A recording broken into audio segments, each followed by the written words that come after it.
Akashvani presents Morning News.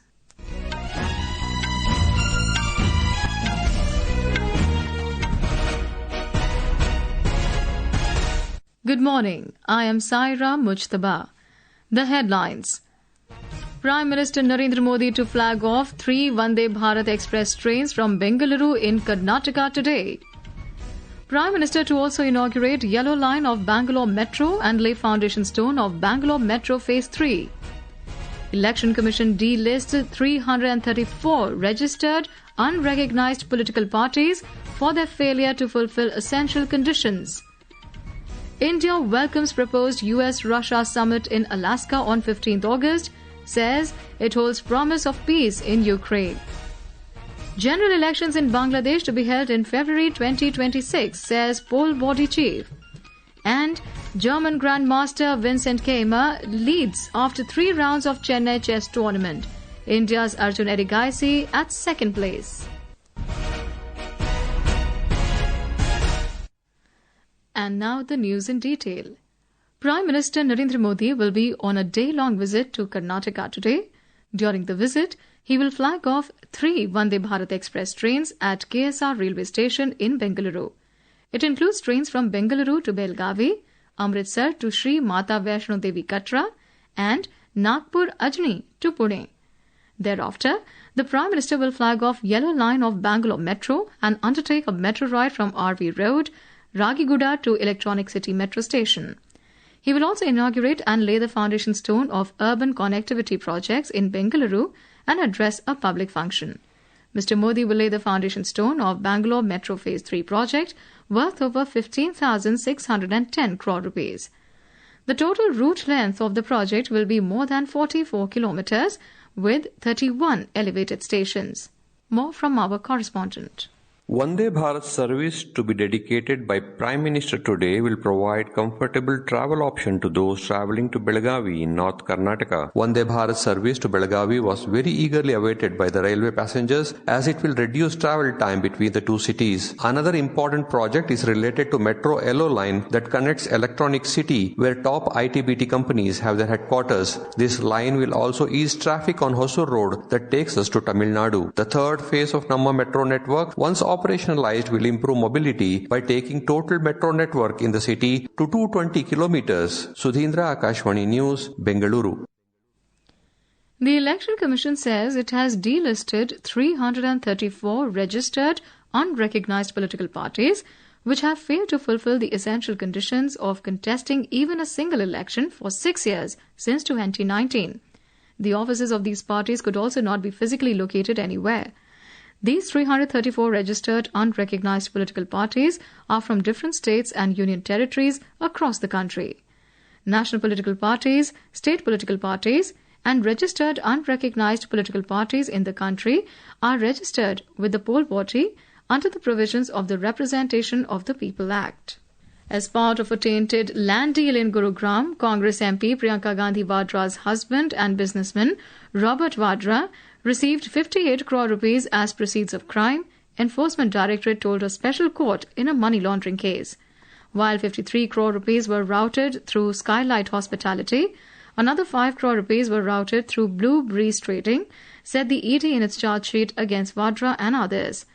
The special PMLA court in Delhi has fixed August 28 to take cognizance of the ED complaint and issued a notice to Robert Vadra. The Sikkim government has taken elaborate steps to celebrate Har Ghar Tiranga initiative with full enthusiasm. Senior officials in the Culture Department, which is the nodal agency to implement the program in the state, informed that 1 lakh national flags are to be distributed among the citizens. The Culture Department will hand over the tricolour to district administrations so that they can distribute it amongst residents. On the 12th of August, Tiranga rally will be held from MG Marg at Gangtok in the presence of Governor and Chief Minister. Tiranga rallies and cultural programs are also being held at other districts. In the aftermath of the recent disaster in Harsil and Dharali regions of Uttarkashi district of Uttarakhand, large-scale relief and rescue operations are underway. Uttarakhand Chief Secretary Anand Bardhan has directed all agencies involved to work in close coordination and divide the affected areas into sectors to ensure faster and more effective relief efforts. Since the devastating disaster on August 5, over 1,100 people have been safely rescued. Among them, 480 individuals were evacuated yesterday from Harsil and Nilang. Meanwhile, power supply in the Harsil Valley has been restored. Regular supply of diesel and cooking gas to Harsil and Dharali has been ensured, while food supplies are being transported by mules due to road blockages. This is Akashvani giving you the news. For quick news updates round the clock, follow us on our X handle at AIR News Alerts. And for details of these stories and more, log on to our website www.newsonair.gov.in and download the News on AIR app. Welcome back. You're listening to Morning News. India has welcomed the understanding reached between the United States and the Russian Federation for a meeting in Alaska on the 15th of this month. In a statement, the Ministry of External Affairs said, this meeting holds the promise of bringing an end to the ongoing conflict in Ukraine and opening up the prospects for peace. It said, as Prime Minister Narendra Modi has said on several occasions, this is not an era of war. The ministry said, India, therefore, endorses the upcoming meeting and stands ready to support these efforts. Brazilian President Luiz Inácio Lula da Silva spoke with Russian President Vladimir Putin yesterday for about 40 minutes, the presidential palace in Brasilia said. It added that Putin briefed him on talks with the US and recent peace efforts related to the war in Ukraine. The two leaders also discussed cooperation within the BRICS bloc of emerging economies and reviewed the current international political and economic situation. The conversation with Lula is the latest of a flurry of calls between Putin and foreign leaders in recent days ahead of the Russian president's expected meeting with US President Donald Trump next week.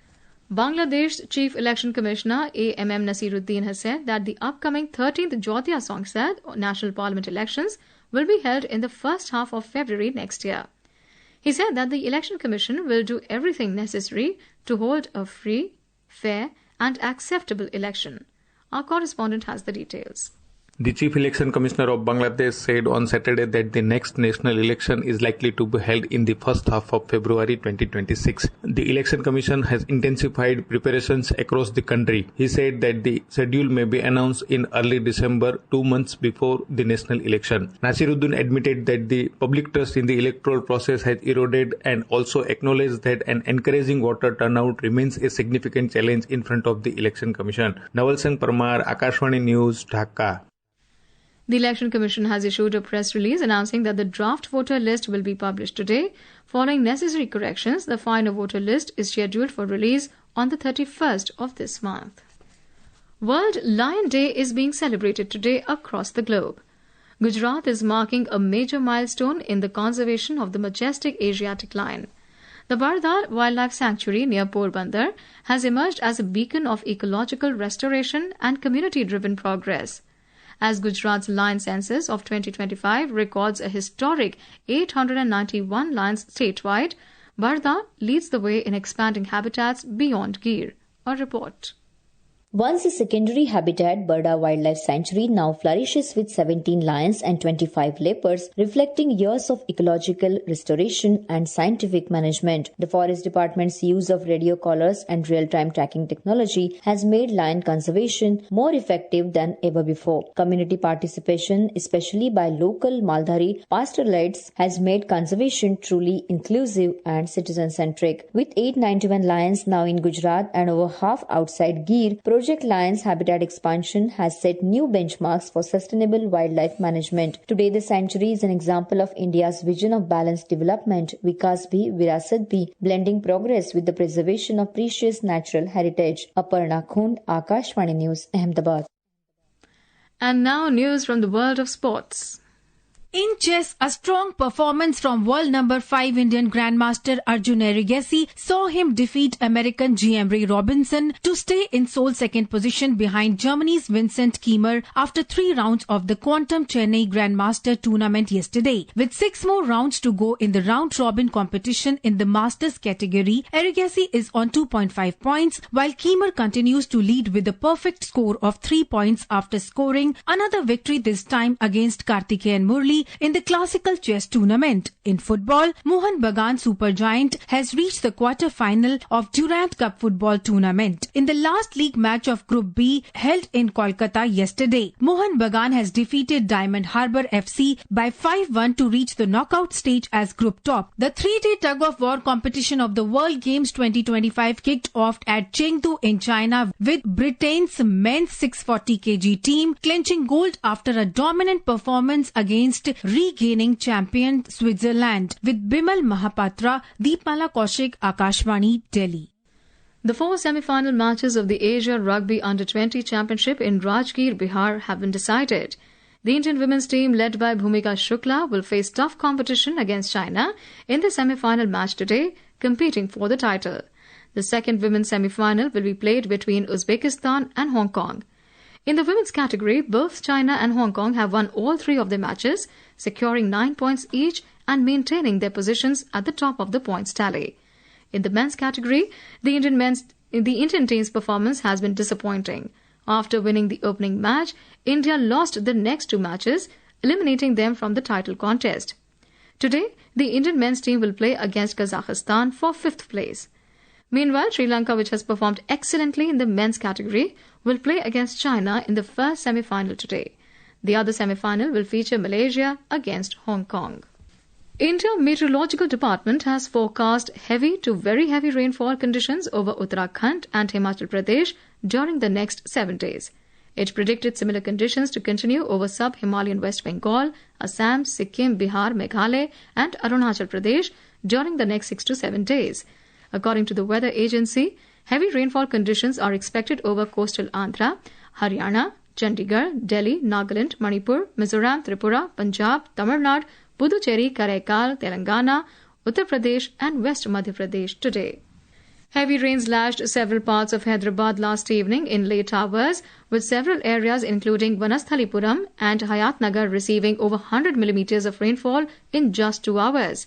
Many areas in the old city, including Nampalli, received the highest of 124.8 millimeters rainfall till early morning. SpaceX safely brought back 4 astronauts of the United States, Japan and Russia back on Earth. NASA astronauts Anne McClain and Nicole Ayers, JAXA, that is Japan Aerospace Exploration Agency, astronaut Takuya Onishi, and Roscosmos cosmonaut Kirill Peskov returned to Earth after spending about 148 days on the International Space Station. And now for a look at today's newspapers, it's over to Tanvi Khurana. Thank you, Saira. All dailies have widely covered Air Chief Marshal AP Singh's statement regarding taking down Pakistan's military planes during Operation Sindoor. Downed 6 military planes of Pakistan, says IAF chief, writes Hindustan Times, while the Sunday Tribune headlines downed 5 Pakistan jets using S-400s, large spy plane shot 300 kilometers away, says IAF chief. 7 dead as wall collapses in Delhi amid heavy rain, writes The Hindu, while Hindustan Times carries a picture of an auto driver pushing his auto rickshaw through a waterlogged road in Delhi. The paper headlines, 8 die as heavy rain again overwhelms the capital's infra. And finally, in a world where divorce rate is rising day by day, adults often forget that their differences affect their child the most. Times of India carries a very important interview with a clinical psychologist who says children overbear the emotional scars of parental conflicts. And with that, it's back to you, Saira. Thank you, Tanvi. And now, before we end the bulletin, the headlines once again. Prime Minister Modi to flag off 3 Vande Bharat Express trains from Bengaluru in Karnataka today. Prime Minister to also inaugurate Yellow Line of Bangalore Metro and lay foundation stone of Bangalore Metro Phase 3.